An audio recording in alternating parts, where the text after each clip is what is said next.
করে দেখাবো। সবসময় মিষ্টি পিঠাই যে শীতের মধ্যে খেতে হবে এমন কোনো কথা নাই। আমরা একটু ঝাল ঝাল পিঠা খাবো, মজাই লাগে বিকালের নাস্তায় বা সকালবেলা আপনি খেলেন। আমি নিয়েছি 2টা বড় পেঁয়াজ কুচিয়ে, আমার যা লাগবে ঝাল পিঠাটার জন্য। আদা অল্প একটু, 1 টেবিল চামচ আদা কুচিয়ে নিয়েছি। রসুন নিয়েছি 2 টেবিল চামচ, কাঁচামরিচ 5টা, আর ধনা পাতা এই যে কিছু পরিমাণ। লবণ লাগবে, লবণ আপনারা আপনাদের স্বাদ মতো লবণ দেবেন। আর যেটা আমার স্পেশাল লাগবে সেটা হচ্ছে এই মৌরি লাগবে 1 টেবিল চামচ। আমি মৌরি দিব, এই যে মৌরি। খুব মজা লাগে, মানে গন্ধ হয়, আবার দাঁতের নিচে পড়ে মোচমোচ করে ভাঙে, ভালোই লাগে। আর ডিম নিব 2টা, ডিম ফেটে নিব। আর আমার লাগবে 2 কাপ চালের গুঁড়ি, 2 কাপ চালের গুঁড়ি আমি নিব এখানে। এখন লবণ ঝাল আপনারা আপনাদের পরিমাণ মতো দিবেন। আমি সব কিছু একটু 1/2 কাপ পানি নিয়েছি।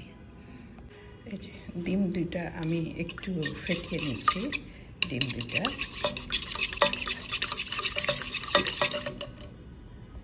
এই যে ভালোভাবে ডিম 2টা আমি ফেটিয়ে নিলাম। এখন আমি একে সব উপকরণগুলো এখানে ঢেলে দেব। এই ডিমের মধ্যে দিয়ে দিলাম 1 চামচ মৌরি দিয়ে দিলাম। মৌরিটা দেওয়ার পরে আমি একটু মিশিয়ে নিলাম।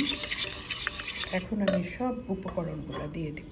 এই যে আমার এই পেঁয়াজ, কাঁচামরিচ, ধনেপাতা, আদা যা যা আছে, এই যে রসুন সব দিয়ে দিচ্ছি, ঢেলে দিলাম। সব ঢেলে দিয়েছি। ঢেলে দিয়ে আমি একটু মিশিয়ে নেব। মিশিয়ে নিচ্ছি ডিমের সাথে, যে ডিমের সাথে মিশিয়ে নিয়েছি মোটামুটি। এখন আমি এখানে একটু পানি ঢেলে দিব, 1/2 কাপ পানি ঢেলে দিচ্ছি। হ্যাঁ, 1/2 কাপ পানি ঢেলে দিয়েছি। এবার আমি লবণ দিয়ে দিব। আমি লবণ নিয়েছি 1 টেবিল চামচ, 1 টেবিল চামচ আমি লবণ দিয়েছি। এটা একটু লবণ বেশি হলেও খারাপ লাগে না, লবণ হলেই ভালো লাগে। ঝাল জিনিস তো লবণ হলে ভালো লাগে। এইটা লবণটা আমি মিশিয়ে নিচ্ছি। এখন আমি দিয়ে দিব চালের গুঁড়াটা। এখন আমি এই মিশ্রণটার মধ্যে চালের গুঁড়া দিয়ে দিচ্ছি, 2 কাপ চালের গুঁড়া। একবারেই আমি দিয়ে ঢেলে দিচ্ছি, ঢেলে দিয়ে আস্তে আস্তে নিয়ে দিচ্ছি। চালের গুঁড়া দিয়ে দিয়েছি। এখন আমি এটা মিশিয়ে দিব।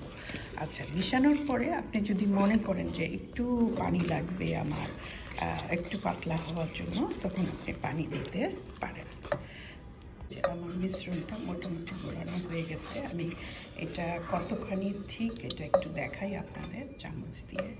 এইরকম এই যে এরকম ঠিক হবে, এই যে পড়বে।